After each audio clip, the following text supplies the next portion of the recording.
പലശന പഞ്ചായത്തിലെ പട്ടികജാതി വിഭാഗത്തിൽപ്പെട്ട വിദ്യാർത്ഥികൾക്ക് പഠനോപകരണങ്ങൾ വിതരണം ചെയ്തു. പട്ടികജാതി വിഭാഗം പ്രൊഫഷണൽ വിദ്യാർത്ഥികൾക്ക് ലാപ്ടോപ്പ്, 7ാം ക്ലാസ്സുകാർക്ക് മേശയും കസേരയും, സ്കൂൾ വിദ്യാർത്ഥികൾക്ക് ദിനപത്രം, വായനാ സാമഗ്രികൾ എന്നിവയാണ് വിതരണം ചെയ്തത്.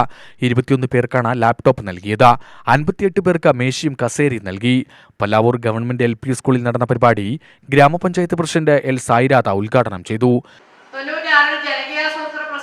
നടപ്പിലായി 25 വർഷം പിന്നിടുമ്പോൾ ഒരുപക്ഷെ ഇവിടെ ഇപ്പൊ രക്ഷിതാക്കളായി എത്തിപ്പെട്ടിട്ടുള്ള പലരും പഠനകാലത്തോ ജനനകാലത്തോ ഉള്ള കാലഘട്ടത്തിൽ തുടങ്ങിയിട്ടുള്ളതാണ് ജനകീയാസൂത്രണം. ഇവിടെ അത്തരത്തിൽ ആ പ്രവർത്തനങ്ങൾ ഏറ്റെടുത്ത് കണ്ടുവന്ന ആളുകൾ എന്ന നിലയിൽ ഈ വേദിയിൽ ഇപ്പൊ എന്റെ വിരലിൽ എണ്ണാവുന്ന ചില ആളുകൾ മാത്രമാണ്. അവർക്കറിയാം എന്തായിരുന്നു പല്ലശ്ശന പഞ്ചായത്ത് എന്നും തുടർന്ന് ഈ 25 വർഷക്കാലത്തെ പ്രവർത്തനത്തിൽ ഏറ്റവും നല്ല മികച്ച പ്രവർത്തനങ്ങളെ ഏകോപിപ്പിച്ചുകൊണ്ട് വികസന മേഖലയിലായാലും വിദ്യാഭ്യാസ മേഖലയിലായാലും പ്രത്യേക പരിഗണന കൊടുത്തുകൊണ്ട് പാർശ്വവൽക്കരിക്കപ്പെടുന്ന വിഭാഗം എന്ന നിലയിൽ ഈ വിഭാഗത്തെ കുഞ്ഞുങ്ങളെ നല്ല രീതിയിലുള്ള വിദ്യാഭ്യാസം നയിക്കുന്നതിനും അവർക്ക് ആവശ്യമായിട്ടുള്ള ഭൗതിക സാഹചര്യം, മാനസിക സാഹചര്യം, പഠനാവശ്യങ്ങൾക്കുള്ള സൗകര്യങ്ങൾ എന്നിവയെല്ലാം തന്നെ വളരെ ഭംഗിയായി